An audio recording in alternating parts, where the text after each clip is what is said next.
Happy New Year. I hope you had a great holiday. I just wanted to pop in here really quick and give my market update and just say that I hope you had a great holiday. I always approach the holidays like I'm still in school and I'm going to have 2 full weeks off and I'm going to be baking cookies and watching Christmas movies and like nothing else is going to be happening. And I don't know if you do that as well. I do it also as I approach the summer. Like I'm going to get 12 weeks off. And it's been a while since I've been in school. And I just always think that. And then I do my business planning in November. And as I look back at the year and I see the things that I've done, it's always like, oh yeah, the fourth quarter is my busiest time of the year in my business.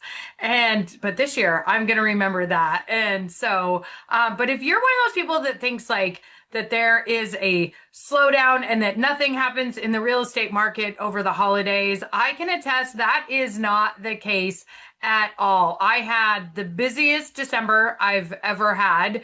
And so it's just, I share this with you because there's just this perception that like it just turns off and it doesn't. Like from Thanksgiving on, I mean, I think I had 4 closings in December. I had a closing on Christmas Eve. I had a closing on New Year's Eve. I got a house under contract. I put 2 other homes on the market.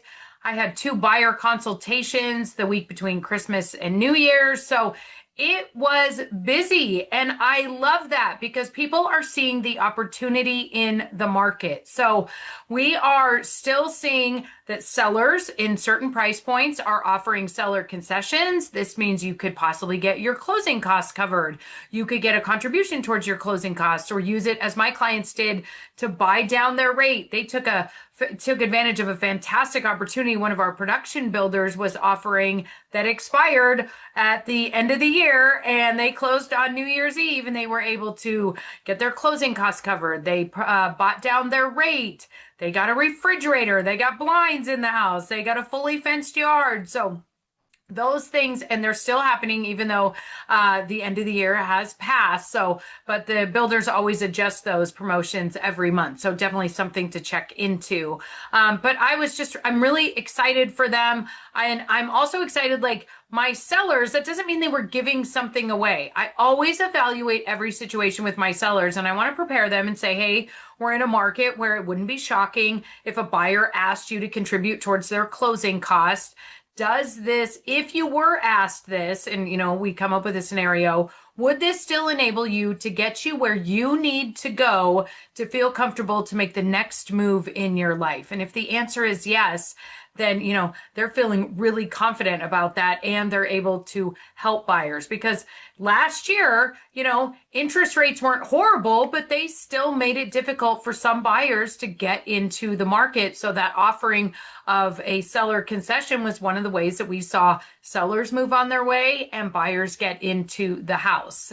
Speaking of interest rates, one of the things that I have to address really quick here is last week, the president announced on his social media that he was asking Fannie Mae and Freddie Mac to put $200 billion into mortgage-backed securities.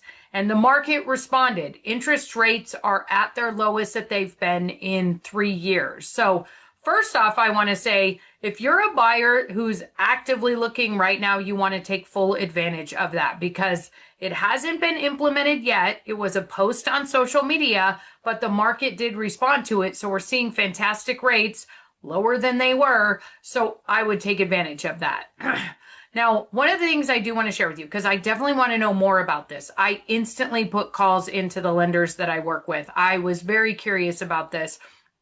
And I'll admit, like, I'm always upfront with you. My spidey senses went off. I didn't like what I heard immediately because $200 billion, holy cow, that's a lot of money, but it would eventually end. Like there's a cap on $200 billion. And so I instantly went back to COVID. And the reason why interest rates went so low during COVID is because the government was buying mortgage-backed securities. That's how that happened. And so that was a manipulated market, if you will. And so with that, then it ended and the government said, hey, we're not buying mortgage-backed securities anymore. And from January of 2023 to June of 2023, interest rates went from 3% to 6%. And then the market has also been adjusting because, and sellers were selling homes right and left. They were making a lot more money because buyers were getting that lower interest rate, and then they were able to pay higher prices. And if your neighbor sold for $50,000 yesterday, $50,000 more than the asking price yesterday, well, you could ask for $75,000 the next day and you would most likely get it. That's what we were seeing during COVID. So don't worry, sellers. I hope that happens for you right now.